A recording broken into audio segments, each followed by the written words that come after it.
Hello hello दोस्तों, देखिए देखिए बाबू, कल हम लोगों ने पढ़ा था साझेदारी संलेख के बारे में। और साझेदारी संलेख में हम लोगों ने पढ़ा था कि साझेदारी संलेख होता क्या है और साझेदारी संलेख में लिखी जाने वाली बातें, मतलब साझेदारी संलेख में कौन कौन सी बातें लिखी जाती हैं। और एक और हम लोगों ने पढ़ा था कि साझेदारी संलेख के अभाव में कौन कौन से नियम लागू होंगे। ठीक, देखिए थोड़ा सा वॉइस में थोड़ी सी समस्या आएगी, क्योंकि आगे गाड़ी मतलब मेन रोड है और उस पे गाड़ियाँ आती जाती रहती हैं, तो थोड़ा सा मैनेज करिएगा आप लोग। हो सकता है कुछ दिन बाद में इसमें सुधार करूं, तो ध्यान दीजिए। साझेदारी संलेख हम लोग पढ़ लिए थे, आज हम पढ़ेंगे देखिएगा साझेदारी। साझेदारी में हम लोगों ने पढ़ा था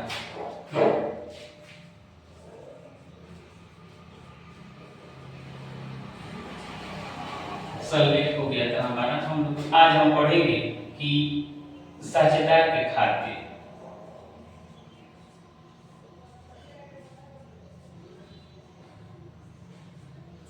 देखिए साझेदार के खाते, जब हम खातों के बारे में पढ़ेंगे तो साझेदारी में साझेदारों के लिए अलग अलग खाते बनाए जाते हैं। प्रत्येक साझेदार के नाम से अलग पूंजी खाता बनेगा, अलग आहरण खाता बनता है, अलग उसके लोन अकाउंट बनता है, ऋण खाता बनता है। तो इन्हीं में सबसे पहले हम लोग को पढ़ना है कि साझेदार की पूंजी खाते। देखिएगा साझेदार की पूंजी खाते, पूंजी खाते के बारे में सबसे पहले पढ़ेंगे। पूंजी खाते, पूंजी खाते देखिएगा, पूंजी खाते साझेदार के पूंजी खाते मतलब पूंजी साझेदारों की पूंजी किस तरह रखे जाएंगे, ये इसका मतलब मेंशन साझेदारी संलेख में कर दिया जाता है कि साझेदार के पूंजी खाते का लेखा करने के लिए कौन कौन सी विधियां अपनाई जाएंगी। इसके लिए साझेदारी संलेख में पहले से मेंशन कर दिया गया रहता है। ठीक, तो इसके लिए दो विधियां प्रयोग में लाई जाती है। साझेदार के पूंजी खाते दो विधियों के अंतर्गत बनाए जाते हैं।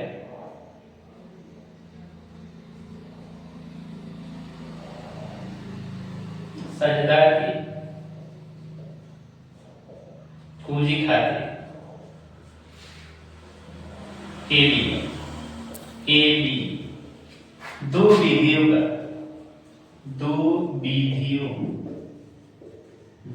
का प्रयोग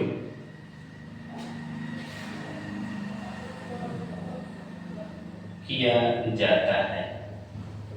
दो विधि का प्रयोग किया जाता है और दोनों में से कोई भी एक विधि अपना ले जाती है। ठीक, देखिएगा कि पहला विधि होता है अस्थायी पूंजी विधि।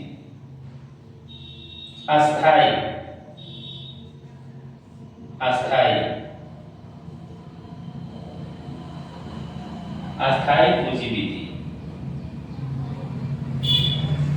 दूसरा होता है परिवर्तनशील पूंजी विधि।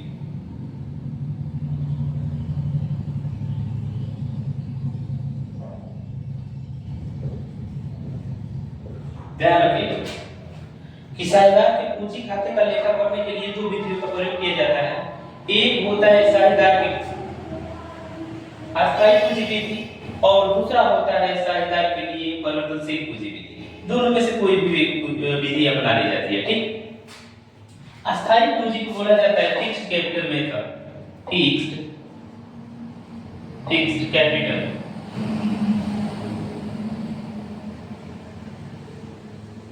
फिक्स्ड कैपिटल मेथड, इसको बोला जाता है फ्लक्चुएटिंग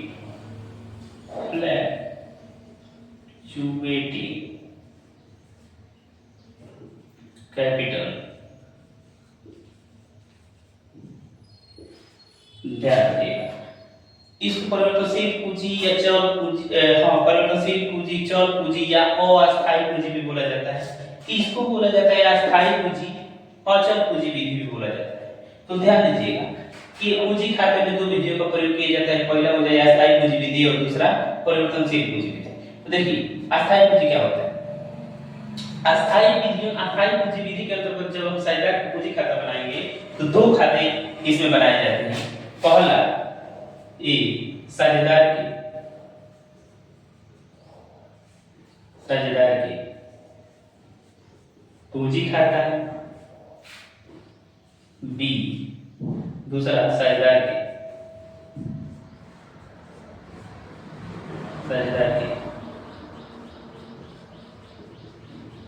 चालू खाता। ठीक, ध्यान रखिएगा, बहुत ही इंपॉर्टेंट है। अस्थायी पूंजी विधि से जब हम साझेदार की पूंजी खाता बनाएंगे तो उसमें दो विधियों का प्रयोग किया जाएगा, एक साझेदार की पूंजी खाता और दूसरा साझेदार के चालू खाता। दो बनाना एकदम अनिवार्य होता है। ठीक, परिवर्तनशील पूंजी में देखिएगा, परिवर्तनशील पूंजी में साझेदार की पूंजी का लेखा करने के लिए सिर्फ चाहे साझेदार से संबंधित जो भी व्यवहार होते हैं उनका लेखा करने के लिए सिर्फ एक ही खाता बनाया जाता है और वह होता है साझेदार की सिर्फ पूंजी खाता।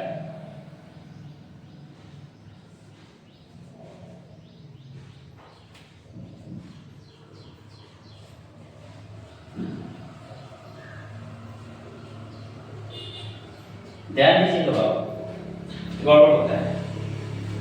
साझेदार की पूंजी की एक बार और देख लीजिए। साझेदार के पूंजी खाते हम जब बना रहे हैं तो साझेदार की पूंजी खाते किस प्रकार के रखे जाएंगे इसका मतलब विवरण साझेदारी संलेख में पहले से दे दिया गया होता है। और साझेदार से संबंधित जो भी व्यवहार होते हैं उनके पूंजी खाते जब बनाए जाएंगे तो दो विधियों का प्रयोग किया जाता है, एक होता है अस्थायी पूंजी विधि और दूसरा होता है परिवर्तनशील पूंजी विधि। अस्थायी पूंजी विधि में साझेदार के दो खाते बनते हैं, एक साझेदार के पूंजी खाता हो गया, दूसरा साझेदार के चालू खाता। परिवर्तनशील पूंजी विधि में साझेदार से संबंधित सिर्फ एक ही खाता बनता है, वो भी साझेदार के सिर्फ पूंजी खाता। देखिएगा अब इसमें थोड़ा सा अंतर है, अंतर हम समझाएंगे थोड़ा सा, लेकिन इसका मतलब समझ लीजिए अस्थायी पूंजी कैसे होता है कि जब हम साझेदार के अस्थायी पूंजी की बात कर रहे हैं तो उसके लिए जब पूंजी खाता बनाएंगे तो साझेदार के सिर्फ पूंजी का लेखा किया जाएगा, अन्य व्यवहारों का लेखा नहीं किया जाएगा। इसीलिए उस पूंजी में परिवर्तन नहीं होता है, पूंजी अस्थायी रहता है। उसमें परिवर्तन कब होता है? जब कोई साझेदार पूंजी लेके आता है और कोई पूंजी निकालता है तब जाकर उसमें परिवर्तन होगा। ठीक, तो उसका भी उसमें लेखा कर दिया जाता है। अगर नगद आएगा तब भी उसमें लिखेंगे,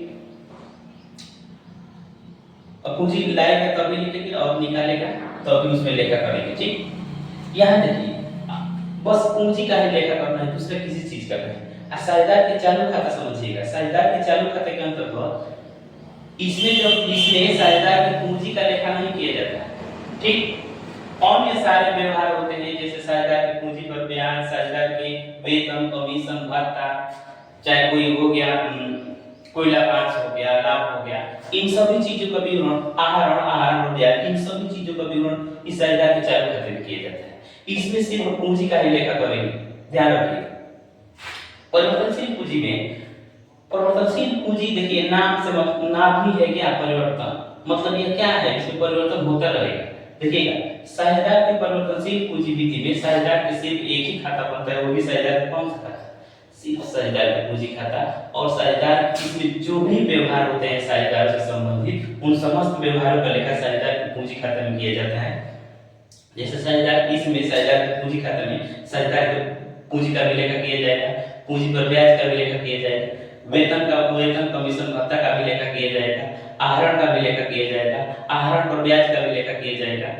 ठीक, ध्यान रखिएगा।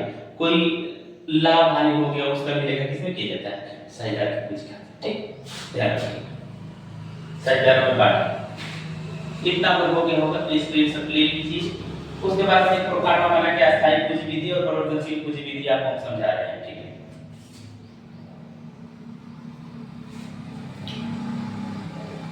देख लीजिए।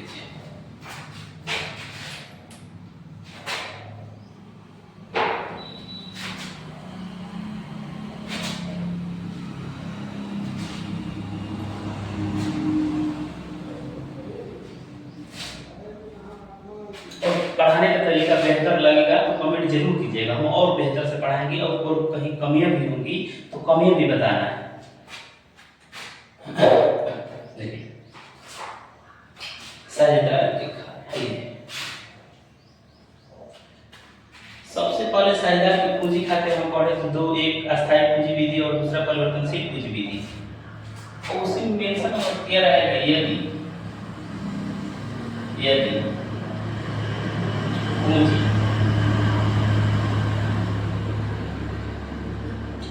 अस्थायी तो साझेदार के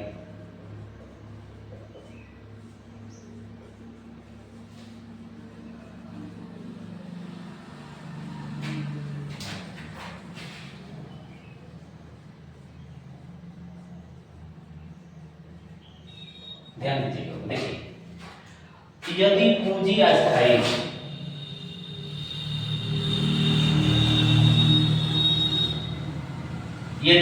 अस्थायी हो तो साझेदार के पूंजी खाते बनाने का प्रारूप।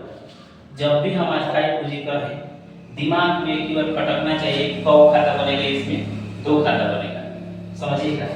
एक होता है साझेदार के पूंजी खाता, तो सबसे पहले आप साझेदार के पूंजी खाता बनाएंगे। देखिएगा दो खाते बनते हैं, एकदम अस्थायी पूंजी अस्थायी होगा तो दो खाते बनेंगे, एकदम ध्यान से रखिएगा दिमाग में। पहले हम बनाएंगे साझेदार का पूंजी खाता, लिखेंगे पार्टनर्स कैपिटल अकाउंट। देखिए साझेदारी व्यवस्था में बहुत सारे साझेदार होते हैं और सभी साझेदार के नाम से ना अलग अलग उनका पूंजी खाता बनाया जाता है। ठीक, पूंजी खाता, आहरण खाता, ऋण खाता, सब ये अलग अलग होता है सभी साझेदार के नाम से। देखिए ये प्रारूप है। देखिए मान लेते हैं कि दो साझेदार है, समझिए।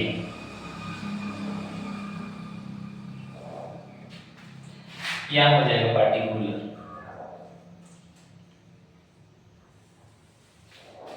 ए बी, पार्टिकुलर ए और बी। ठीक, हम चाहें तो इधर डेट लिख भी सकते हैं, हम इधर हम डेट मेंशन कर सकते हैं, तो यहाँ एक कॉलम बढ़ाना पड़ेगा। फिलहाल अभी समझिए हम लोग। देखिएगा हम बताए थे कि साझेदार जब पूंजी लेके आएगा, साझेदार पूंजी लेके आता है, जनरल बताना पड़ेगा, फिर आप देख लीजिए उसके बाद जनरल बता देंगे। तो यहाँ पे पूंजी लेके आएगा तो लिखेंगे balance B, by balance B. जब भी पूंजी दिया रहेगा, आपको चिट्ठा बना के दिया रहेगा बुक में, और उसमें साझेदार की पूंजी लिखा रहेगा, क्रेडिट लिखा रहेगा, मतलब दायित्व होता है वो क्रेडिट ही होते हैं, तो दायित्व की तरफ लिखा रहेगा। तो आप डायरेक्ट पूंजी उठाइएगा, लिख दीजिएगा इसमें ए और बी, मतलब उनका पूंजी रहेगा। यहाँ पे मैं मेंशन कर दे रहा हूँ पूंजी। ठीक, अगर कोई साझेदार और अधिक पूंजी लेके आता है, मतलब एक्स्ट्रा कोई पूंजी लेके आता है, तो यहाँ पे लिखेंगे बाय कैश। यहाँ अतिरिक्त पूंजी लाएगा, अतिरिक्त पूंजी कोई लाएगा, ठीक है। और नहीं लाएगा तो बस इतना ही से हमारा काम चल जाएगा। यहाँ पे मेंशन कर देंगे। ठीक, ध्यान रखिए। इसमें क्या लिखेंगे, देखिएगा इसमें अगर साझेदार कोई पूंजी निकालता है तो लिखेंगे टू कैश। यहाँ पे लिखेंगे निकाली गई पूंजी। ठीक, अगर देखेंगे किसका योग है, यहाँ पे ले आके हम इधर कर देंगे। बस अस्थायी पूंजी दूसरा कुछ काम नहीं करना है, बस दो खाता बनेगा, एक साझेदार की पूंजी खाता, दूसरा साझेदार की चालू खाता। साझेदार की पूंजी खाता में बस जो साझेदार की पूंजी दिया रहेगा उसका लेखा करेंगे, अतिरिक्त जो पूंजी लेके आएगा उसका भी लेखा कर देंगे, दिया रहेगा। तो और कोई पूंजी निकालता है, मतलब ड्रॉइंग अलग होता है, निकाली हुई पूंजी जब रहेगा तो उसको विथड्रा बोलेगा, मतलब निकासी पूंजी बोलेगा। तो यहाँ पे आपको लिखना रहेगा, इसलिए अगर निकाल रहा है तो ए में लिखना है, बी निकाल रहा है तो बी में नहीं, तो वैसे ही छोड़ देगा। दूसरा खाता बनेगा साझेदार के, देखिएगा दूसरा बनेगा पार्टनर्स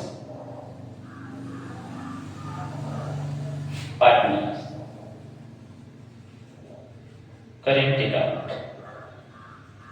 देखिएगा दो पार्ट बनाएंगे इसमें, ए हो गया, बी हो गया, पार्टिकुलर हो गया, ए हो गया, बी हो गया, यहाँ भी हो गया ए और बी, ये भी हो जाएगा आपका पार्टिकुलर ए और बी।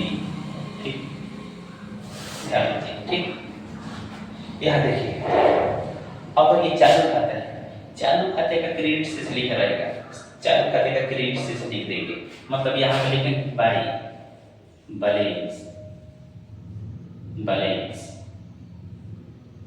बी, चालू खाते का शेष,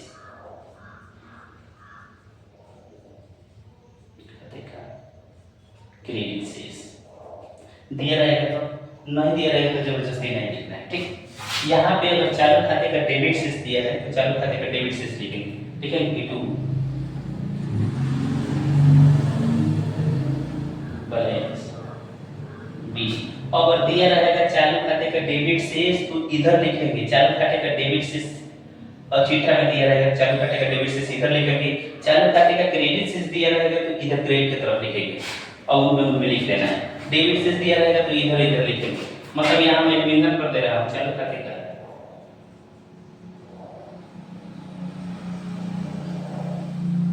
डेबिट शेष, समझिएगा डेबिट शेष दिया रहेगा तो।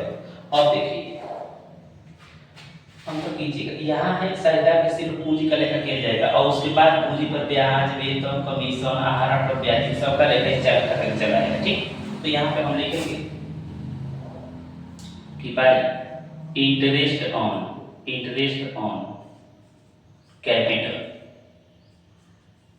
जितना जितना रहेगा लिख देंगे, बाई पार्टनर, वेतन कमीशन रहेगा जैसे सैलरी लिख देंगे, कमीशन रहेगा कमीशन लिख देंगे, जिसके नाम में रहेगा उसका नाम भी लिख देंगे कमीशन। ठीक, यहाँ लिख देंगे। कोई प्रॉफिट वगैरह होगा, लाभ दिया रहेगा तो उसको भी साझेदार के उस अनुपात में बांट के इधर लिख दिया जाएगा। ठीक, इधर देखिए, इधर लिखेंगे, देखिए इधर लिखेंगे साझेदार के आहरण, कल जर्नल एंट्री हम बताएंगे। इधर देख लीजिए, इधर लिखेंगे साझेदारों के आहरण, मतलब साझेदार क्या कर रहा है कि व्यापार से निकाल रहा है। देखिएगा साझेदार का मतलब पूंजी खाता ला रहा था, पूंजी खाता तो क्रेडिट की तरफ लिखते थे, और जब आहरण था, जब निकालेगा तो उसको डेबिट की तरफ लिखेंगे और लिखेंगे कि टू इंटरेस्ट ऑन, अच्छा देखिए to drawing to interest on interest on drawing, जितना जितना रहेगा लिख देंगे। ठीक, समझ में आया? तो इसमें साझेदार के अगर चालू खाते का डेबिट से डेबिट वाला लिखेंगे, आहरण और आहरण पर ब्याज इधर डेबिट की तरफ लिखेंगे, चालू खाते के डेबिट की तरफ। इसमें नहीं लिखना है, ध्यान रखिए, इसमें सिर्फ पूंजी का ही लेखा करेंगे, पूंजी बस, दूसरा कुछ नहीं है। और उसके अलावा पूंजी पर ब्याज, आहरण पर ब्याज, वेतन, कमीशन, साझेदारों से संबंधित जो भी चीज इसमें दिया रहेगा उन सभी चीजों का विवरण इसमें कर देंगे और उसके बाद इसका अंतर निकालेंगे। अगर इधर का ज्यादा होगा तो इस तरफ लेके आएंगे, यहाँ पे घटा के यहाँ पे लिख देंगे टू बैलेंस पीडी। ठीक, इतना फिर ध्यान रखिएगा कौन कौन कहाँ जा रहा है, उसके बाद जब सवाल बताया जाएगा ना और समझ में आ जाएगा। स्क्रीनशॉट ले लीजिए।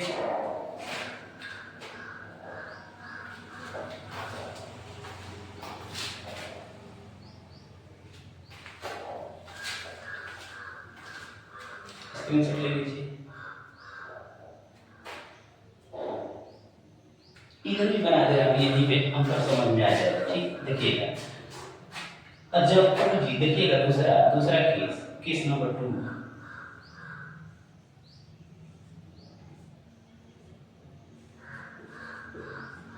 जब पूंजी अस्थायी ये बाबू वहां अस्थायी था, अचल था, यहाँ अस्थायी है या परिवर्तनशील,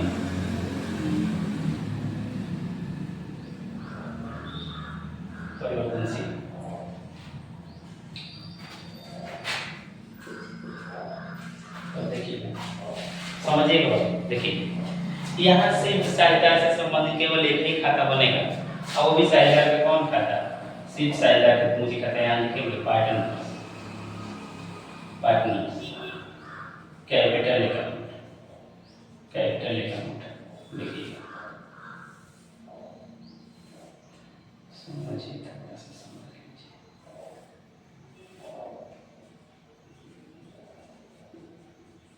पार्टिकुलर मान लीजिए ए होगा बी होगा, पार्टिकुलर ए होगा बी, ठीक। देखिए इसमें लिखेंगे कि यहाँ पूंजी लाएगा तो लिखेंगे कि बाई बैलेंस, बैलेंस बी, ठीक। ये वाला पूंजी लाएगा, पूंजी का, ठीक। दूसरा लिखेंगे कि बाई इंटरेस्ट ऑन कैपिटल, मतलब पूंजी पर ब्याज, ठीक। पूंजी पर ब्याज यहाँ लिखेंगे बाई साझेदार की सैलरी, सैलरी बाई कमीशन। देखिए लाभ हानि भी रहेगा तो ये भी करंट अकाउंट में जाएगा। इसमें भी क्या लिखेंगे बाई, अगर प्रॉफिट हुआ रहेगा, कोई प्रॉफिट होगा रहेगा तो यहाँ आप लिखेंगे बाई प्रॉफिट, प्रॉफिट कोई होगा तो इधर लिखेंगे, लॉस होगा तो डेबिट की तरफ लिखेंगे, ध्यान रखिएगा, ठीक। यहाँ लिखेंगे, यहाँ लिखेंगे टू ड्राइंग, ड्राइंग का मतलब होता है आहरण, आहरण मतलब कोई चीज निकालता है तो वो चीज कम हो जाती है और कमी होगी तो डेबिट कर देंगे, ठीक। यहाँ लिखेंगे टू इंटरेस्ट ऑन ड्राइंग, ध्यान दीजिए। और इसमें इतना इतना लिख देना है, इसमें भी लिख देना है। देखिए अब कोई लॉस होता है, कोई लॉस होता है तो यहाँ पे लिखेंगे टू लॉस, साझेदार में बांट दिया जाएगा, बांट के इधर लिख देंगे, ठीक। ध्यान रखिएगा।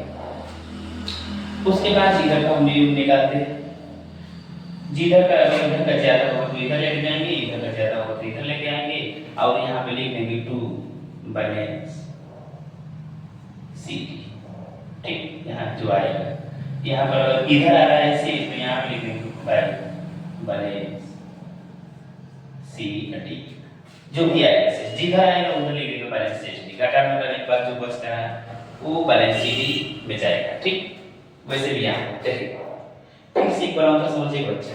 देखिए साझेदार के पूंजी खाते बनाएंगे तो उसमें दो विधियों का प्रयोग किया जाता है, एक अस्थायी पूंजी विधि और परिवर्तनशील पूंजी विधि। अगर आपको क्वेश्चन में दे दिया रहेगा तो साझेदार के पूंजी खाते अस्थायी पूंजी विधि के अंतर्गत बनाना है, अस्थायी पूंजी विधि के अंतर्गत साझेदार के पूंजी खाता बनाना है तो उसमें दो खाते बनाइएगा, एक साझेदार के चालू, साझेदार के पूंजी खाता, दूसरा साझेदार के चालू खाता। साझेदार के पूंजी खाता में सिर्फ साझेदार की पूंजी का ही लेखा करेंगे, जो लाएगा पूंजी चाहे जो चिट्ठा में दिया रहेगा वो लिखेंगे, जो अतिरिक्त लाएगा वो भी लिखेंगे और जो निकालेगा वो भी इसमें लिख देंगे, ठीक। उसके बाद देखिए उसके अलावा कुछ नहीं लिखना है। अब पूंजी पर ब्याज के लेखा इसमें न करके इसमें लिखेंगे, ठीक। यहाँ देखिए उसके बाद करेंट अकाउंट बनाएंगे, पूंजी को छोड़कर जो भी व्यवहार बचते हैं वो साझेदार के पूंजी करेंट अकाउंट में जाएगा, ठीक। साझेदार का क्रेडिट से दिया रहेगा, चालू खाता क्रेडिट से, चालू खाते का क्रेडिट से, क्रेडिट की तरफ लिखेंगे, डेबिट की तरफ दिया रहेगा डेबिट से लिखेंगे। इंटरेस्ट ऑन कैपिटल यहाँ न लिख के लिखेंगे साझेदार के करेंट अकाउंट में। सैलरी क्रेडिट किया जाएगा, साझेदार का सैलरी दिया जाएगा तो, कमीशन दिया जाएगा तो भी उसके खाते में क्रेडिट किया जाएगा, ठीक। यहाँ देखिए अगर साझेदार के आहरण होगा, आहरण होगा चालू खाते के डेबिट की तरफ जाएगा, आहरण पर ब्याज चालू खाते के डेबिट की तरफ जाएगा, अस्थायी पूंजी विधि। परिवर्तनशील पूंजी विधि में सिर्फ साझेदार के एक ही खाता बनेगा, वो भी साझेदार के सिर्फ पूंजी खाता, और पूंजी खाते में जो पूंजी रहेगा वो क्रेडिट की तरफ लिखेंगे, फिर पूंजी पर ब्याज का क्रेडिट की तरफ लिखेंगे, सैलरी को क्रेडिट की तरफ लिखेंगे, कमीशन को क्रेडिट की तरफ लिखेंगे, ठीक। और उसके बाद कोई प्रॉफिट होगा वो भी क्रेडिट की तरफ लिखेंगे। उसके बाद देखिए अगर आहरण है, कोई साझेदार व्यापार से चीजें निकालता है डेबिट की तरफ लिखेंगे, उस पर ब्याज रहेगा वो भी डेबिट की तरफ, मतलब आहरण में उसका ब्याज जुड़ जाएगा। और उसके बाद लॉस होगा कोई तो भी डेबिट की तरफ लिखेंगे। उसके बाद देखेंगे कि इसके इधर का योग ज्यादा है, दूसरी तरफ लाके घटाएंगे, जितना आएगा वो हमारा यहाँ से बैलेंस सीडी हो जाएगा, ठीक। Thank you. अच्छा लगेगा कमेंट करना है, चैनल सब्सक्राइब करना है और कोशिश कीजिएगा शेयर भी करने के लिए। लड़के पढ़ेंगे तो मैं किताबें पूरी पूरी पढ़ाऊंगा।